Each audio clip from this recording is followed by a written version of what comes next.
The morning I decided to go, I told myself it wasn't a big deal. I made coffee, I folded laundry, I stood at the kitchen window watching the neighbour's cat walk across the fence like it owned the world, and I rehearsed the words I'd been storing in my chest for 3 years. I just need to say them out loud, that's all. Say them, hear them back, and then it's done. Then it's finally completely done. My name is Adaisy. I'm 34 years old, a secondary school vice principal in a mid-sized city that's just big enough to feel anonymous and just small enough that you'll eventually see everyone you've ever loved. I've been married to my husband, Kalade, for 5 years. We have a daughter named Imani, who is 3 and likes to eat her spaghetti with her hands and call every bird a chicken. We have a mortgage, a shared Netflix password, a couple's routine that involves him watching football while I read, and the comfortable lived-in love that people mean when they talk about real life. I had no business going to see Emeka, but I went anyway. Emeka and I had been together for 4 years before everything fell apart. We were 23 when we met at a mutual friend's graduation party, both of us standing near the drinks table pretending we knew more people in the room than we did. He had this laugh, loud and unguarded, the kind that made strangers smile reflexively. I fell into him the way you fall into a warm bath, slowly, gratefully, without thinking too much about how you'd get out. We were good together for a long time, maybe too comfortable. Maybe what we had was more familiarity than fire, more routine than romance, though I didn't understand that then. I thought what we had was love, and perhaps it was, just not the kind built to last a lifetime. We broke up when I was 27. The ending was mutual in the way that a slow puncture is mutual. Technically nobody's fault, but somebody had to finally say the tie was flat. He said he didn't see a future. I said I didn't feel chosen. We cried. He drove me home. I stood outside my apartment building for 20 minutes, unable to make my legs carry me up the stairs. After that, we disappeared from each other's lives the way you have to when something actually mattered. No texts, no checking each other's Instagram stories, no running into each other at parties, because we quietly, carefully stopped attending the same ones. Then I met Kalade, and the earth moved forward the way it does. I healed. I built something new. I became someone's wife, then someone's mother, then the woman standing at a kitchen window, convincing herself that closure was an errand she could run on a Tuesday. What had brought Emeka back into my orbit wasn't romance. It was a funeral. Our mutual friend Tunda had died suddenly, a heart attack at 32, which is the kind of thing that reshapes how you think about time. Emeka and I had both been at the service, seated on opposite sides of the church. I'd noticed him the way you notice weather, not consciously, but you adjust. After the burial, we'd found ourselves standing beside the same table of refreshments, and we'd done the polite thing. Hugged briefly, said it was awful, said Tunda would be missed, said it had been a long time. You look well, he said. So do you, I said. That was it. Except it wasn't. Because underneath the pleasantries, under the grief and the years and the distance, something unfinished stirred. Not love, I told myself, not desire, just questions. Things that had never been said aloud. A version of the story I'd never heard from his side. I'd driven home from that funeral and sat in the car outside my house for 10 minutes. Then I went inside and kissed Imani's forehead while she slept and told myself I'd forget about it. I didn't forget about it. For 3 weeks, I carried the weight of those unsaid things until they felt like stones in my coat pockets. I'd lie beside Khaled in the dark, listening to him breathe, and I'd be somewhere else entirely. Not with Emeka, but with the ghost of who I was at 23, the girl who hadn't yet learned that love can end quietly without any villain in the story. So I found Emeka's number, still saved under a contact name I'd changed to Don't years ago, and I sent a message that said, "Would you be willing to talk? Not about anything complicated. I think I just need to close a chapter properly. Coffee or a walk, whatever's easier." He replied within an hour. "I've thought the same thing. Come to mine. We can talk properly." Saturday morning? I told Khaled I was meeting an old university friend for coffee.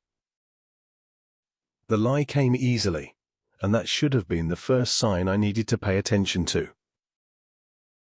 Amika lived in a flat on the third floor of a converted building near the waterfront. I knew the address from a birthday card I'd sent him years ago, the last form of contact before the silence. Standing outside his building on that grey Saturday morning, handbag over my shoulder, I felt like an actor who'd rehearsed the wrong play. I pressed the buzzer. He let me in. His flat was warm and smelled of coffee and something faintly woody, a candle maybe, or just the accumulated scent of a life being lived. It was neater than I expected from the man I remembered, who had owned 3 plates and a stack of books that served as a second table. There were framed photographs on the shelf, a decent sofa, evidence of someone who had grown up. "You came," he said, as though he'd half expected me not to. "I came," I said. We sat at his small dining table, 2 mugs between us, and for the first few minutes we talked around the thing we were actually there to discuss. He asked about my work. I asked about his. He was in urban planning now, managing a consultancy, which somehow fit exactly who I remembered him trying to become. We talked about Tunde, about grief, about how sudden death makes you reckon with the life you're living versus the one you'd imagined. And then, gradually, the real conversation began. "I never fully explained why I said what I said at the end," he started, "about not seeing a future." "You don't have to explain it now." "I think I do, actually, because what I meant was, I couldn't see a future where I was enough for you. Not that I didn't love you. I loved you. I just convinced myself you'd outgrow me, and I thought ending it first was kinder than making you wait around for me to figure myself out." I sat with that for a moment. 3 years ago, that admission would have broken me open. Sitting there that morning, it settled differently. Not like a wound reopening, but like a bone that had healed slightly crooked finally being understood. "I wish you'd told me that then," I said. "I know." I spent a long time thinking I'd done something wrong, that there was something about me that made me easy to leave. He looked pained. That was never it. That was never even close to it. "I know that now," I said. "I just needed to hear it." We talked for over an hour. There were moments of laughter, nervous, strange laughter at memories that had no business being funny, but somehow were. The disastrous camping trip where it rained for 3 days straight. The time we'd gotten lost in a city we'd visited for a weekend and spent 4 hours walking in circles, refusing to admit we were lost. The stupid arguments over nothing that felt, at the time, like everything. By the end of it, something had shifted. Not dramatically. Not with tears or declarations. Just a quiet settling. Like furniture that had been slightly off-center for years had finally been pushed back into place. I checked my phone and noticed it was nearly noon.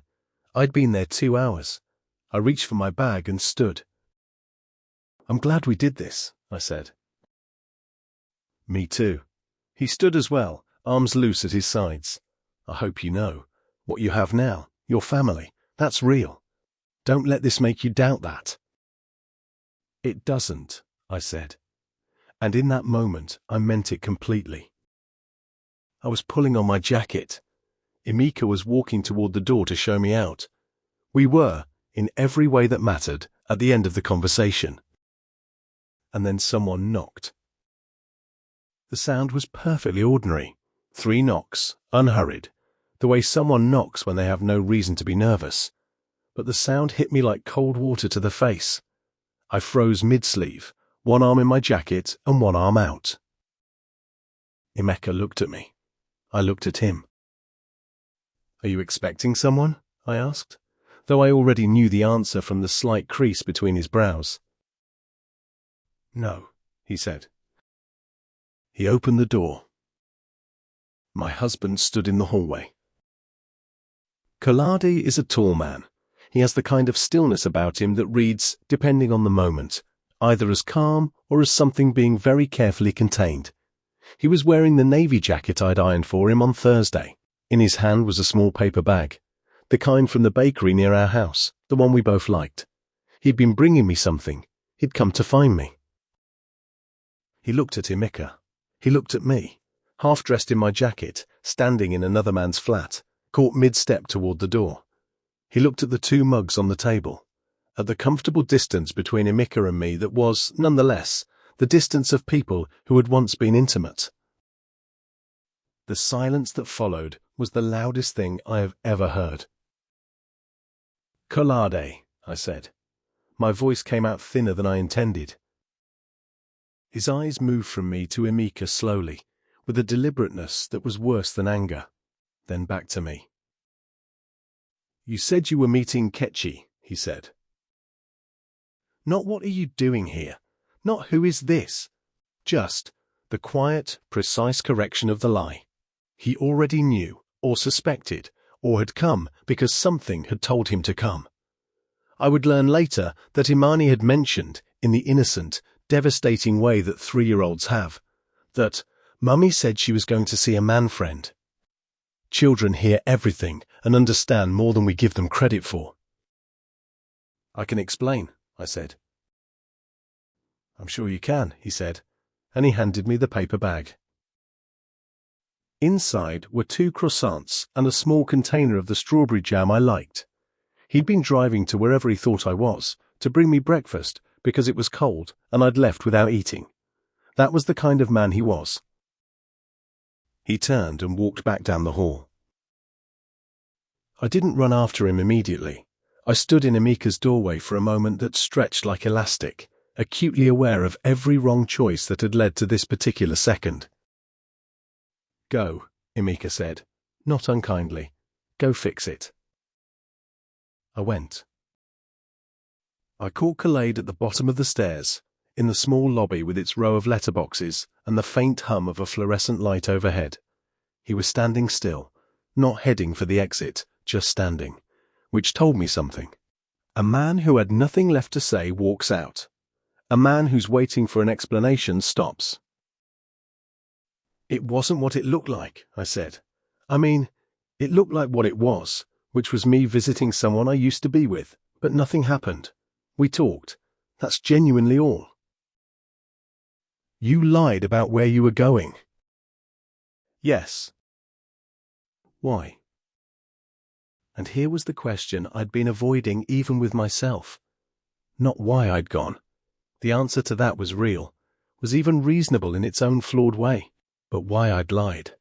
Because if it had truly been innocent, I wouldn't have needed to. The lie was the admission. The lie was the thing that said, somewhere in myself, I knew this wasn't entirely okay. "Because I knew you'd worry," I said, "or ask questions I wasn't sure how to answer. And I told myself it was simpler to just go and come back and have it be over." "Simpler for you?" "Yes," I said. "Simpler for me. And that was selfish." He was quiet. Outside, a car passed, its radio leaking bass into the morning air. "Did you want to go back to him?" Khaled asked. No. The answer came from somewhere so immediate and certain that it surprised even me.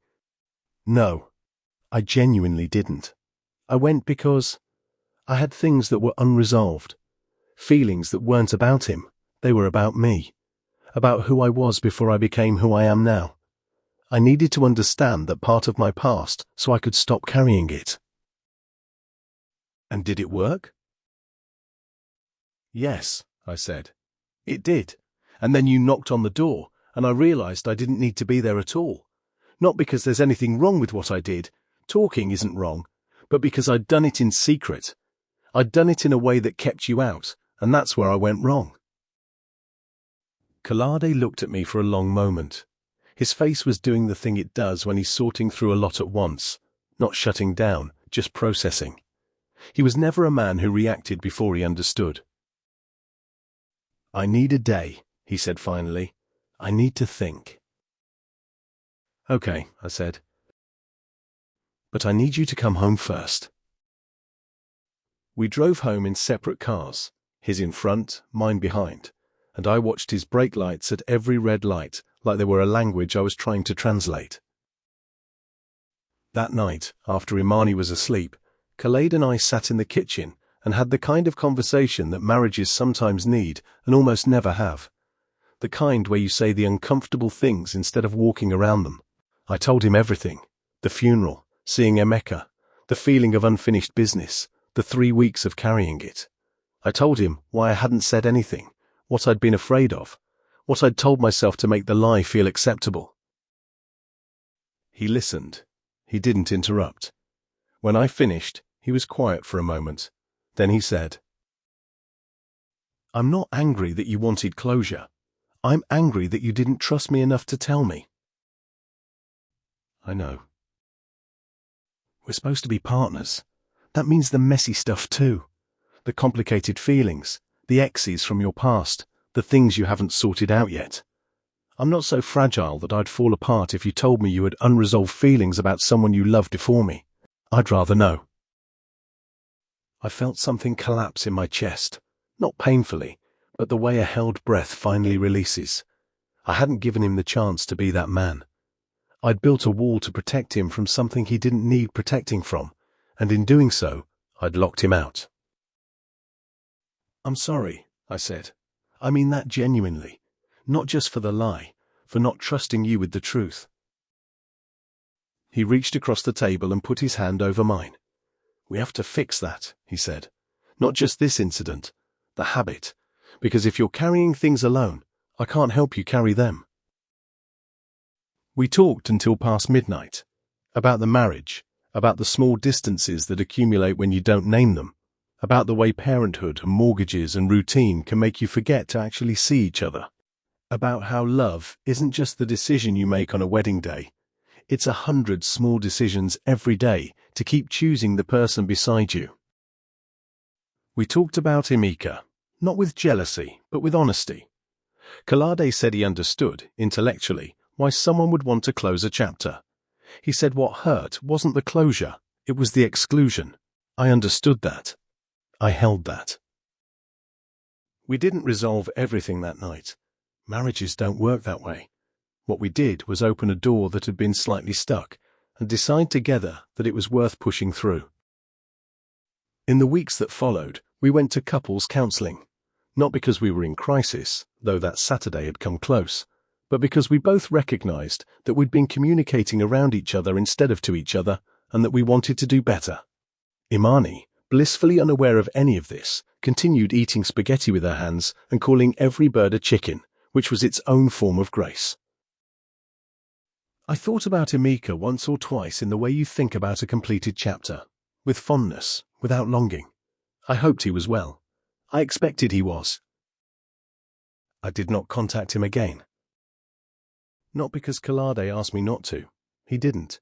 But because I had finally understood what I'd been looking for, and it wasn't in that flat by the waterfront. It had been at home all along, waiting for me to stop running from my own untidiness and simply bring it to the table. There's something nobody tells you about closure. It isn't a destination. There's no moment where a lock clicks and a door seals and you are permanently, definitively healed of the past. What you actually get, if you're lucky, is understanding. You get the ability to look at the old version of your story and say, I see how that happened. I see what I needed then. I see who I've become since. I was 23 when I fell in love with Emeka. I was 27 when I lost him. I was 31 when I married Kalade. Not on the rebound, not as a replacement, but as a woman who had put herself back together and chosen differently, chosen more carefully, chosen a man who showed up at a bakery on a cold Saturday morning to bring his wife croissants and strawberry jam because she'd forgotten to eat. The closure I needed wasn't with Emeka. It was with myself. With the version of me who believed she was easy to leave. With the 27-year-old standing outside her apartment building, unable to make her legs move.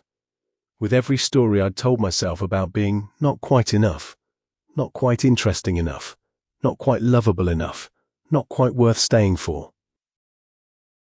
Sitting across from Emeka that morning, Hearing him say, "I thought I wasn't enough for you," I understood something that my younger self had missed completely. That the people who leave us are not always leaving us. Sometimes they're running from themselves. Sometimes the story isn't about you at all. And that knowledge, finally, truly absorbed, set something free. The croissants were still in the paper bag when we got home that afternoon. Kalade had set the bag on the kitchen counter without a word, and it had sat there through the strained quietness of the afternoon while Imani napped. That evening, before the long conversation, I took both croissants out of the bag and put them on a plate. I put the kettle on. Kalade came into the kitchen and looked at the plate, then at me. "Still warm?" he asked. "I put them in the oven for a few minutes," I said. He sat down. I poured the tea. We ate the croissants. A little dry by then, a little past their best, but ours. We ate them at our kitchen table with our daughter's drawings on the fridge and the sound of the neighbor's car in the driveway and the whole ordinary weight of a shared life pressing gently around us. It wasn't a dramatic reconciliation. It wasn't a scene from a film. It was two people sitting together and choosing, again, each other. That is what I have learned about love in the end. It is not the spectacular moments that hold it together. It is the 10,000 small ones. It is the croissants. It is the showing up. It is the willingness to sit in the difficult conversation instead of fleeing from it. It is, above all, the choice, made quietly, made daily, made even when it's hard, of who you walk back home with. I walked home with Khaled. I would choose it again. The end.